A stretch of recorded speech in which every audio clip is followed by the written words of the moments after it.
Hi everybody, today's review is on the 2021 adaptation of The Loud House movie. So the plot of this movie is, of course, the family is as crazy as ever. Everyone has their talents.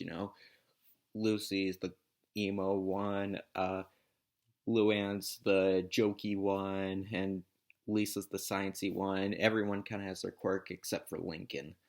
Lincoln doesn't think that he's anything really special, so he wants to know if like either of his parents are direct, if he gets any of his talent from any of his family's heritage. And the mom, of course, knows hers, the but the dad, he doesn't quite know his history. So they soon then discover that he's part Scottish. So they go to Scotland to try and find out more about the dad's family history, and they find out that Lincoln is actually next in line to become Duke of Scotland.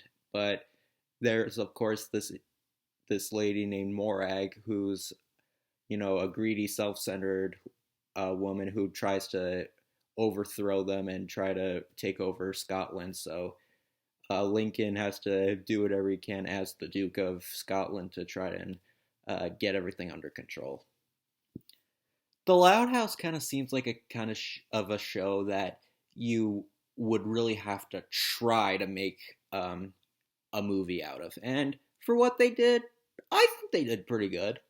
It's not like the SpongeBob movie where like this movie's definitely not as good as this first SpongeBob movie, because that movie, like, it was like not quite the show because it wasn't quite a slice of life. It was like a big adventure and it was a lot more darker than the show.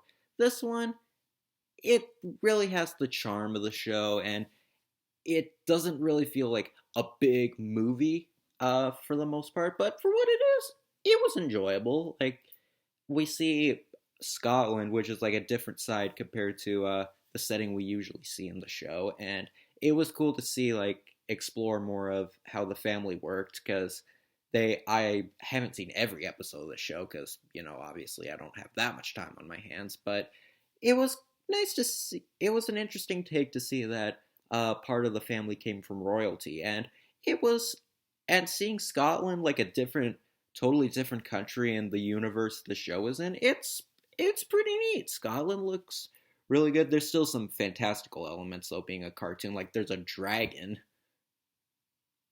Not that I'm complaining, because dragons are cool, and the characters are cute. They're lovable. Like, the sisters don't appear. I mean, they do definitely appear a little, but not quite. They're not quite the focus. It's mostly about Lincoln and his journey, and it's kind of a good, like, way to explore Scotland, like a different side of the show we haven't seen.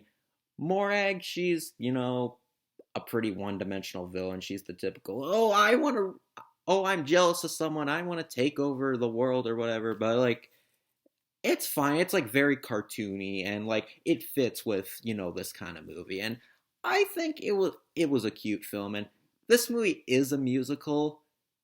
Like, there's a few musical numbers in there. I don't think any of the trailers indicated this was one. I don't think it really needed to be. It wasn't like the numbers weren't unbearable or anything. It just, I don't know, it didn't really feel like a necessary addition. But like, with or without, like, the movie, it's cute. It's very charming, just like the show. It's very, it has, sweet messages about family. It's a harmless film. As someone who likes the show, I thought it was a pretty good um, movie. And if you like the show, you'll definitely be satisfied with this movie. And especially if you want to explore the world of the Loud House, is if that kind of thing interests you. But yeah, the Loud House movie, like, I don't think this needed to be theatrical, because I remember it was originally going to be, but then it got put to Netflix. And either way, I wouldn't care. I had a fun time either way, especially given that we're in a time where we gotta stay home a lot. So if your kids are fans of the show, I think they'll enjoy it. And even if you're a fan of the show and you're not a kid, you're an adult, but I think it's cute enough. It's a cute sit down and watch family film. So I had a fun time with it. So that's my review of the Loud House movie. See you when I return.